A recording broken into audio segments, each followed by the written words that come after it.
Feed the Birds Premium Garden Friendly. Because when I was a little lad, we didn't have a garden. I lived on the edge of Manchester in Rochdale, and we had no garden, but we did have a hedge. And as it happens, one of the first birds I ever noticed was a hedge sparrow in that hedge. But I never got to feed that one. When I was a teenager, I moved to Birmingham, and there we had a posh house because we did have a garden, and it was quite a big garden. And it was in that garden that I started watching birds and learn how to identify them, different plumages, different songs, different calls.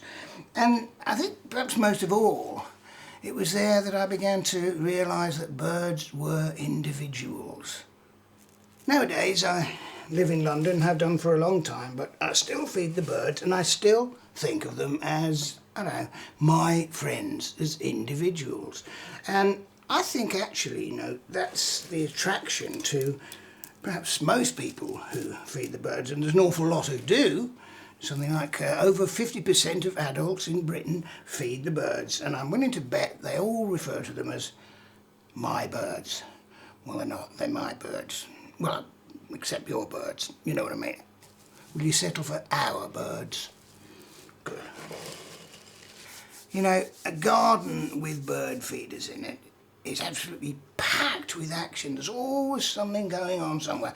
And I often think maybe this is one of the things that might get the kids away from the computer screen or the TV screen, out into the garden, or maybe just looking out of the window at real live action.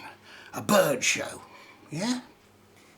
There are different kinds of food for different kinds of birds. They have different tastes, and also different foods for different times of the year. During the winter they need a different kind of energy than during the summer.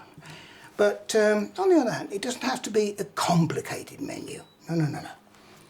I'd suggest you start by just keeping it simple. A nice seed mix, for example, something like this, into one of the bird feeders. And on the floor, some soft food. Perfect example, premium mealworm crumble. Yeah, because a lot of birds like to feed on the ground. Others feed up at the feeders. That's enough to start with, actually. Oh, one thing you must never forget though, always put out some fresh water. It doesn't have to be my water, not like the bird foods, I don't do water. Bill Oddie's bird food recipes, because the best is best for birds.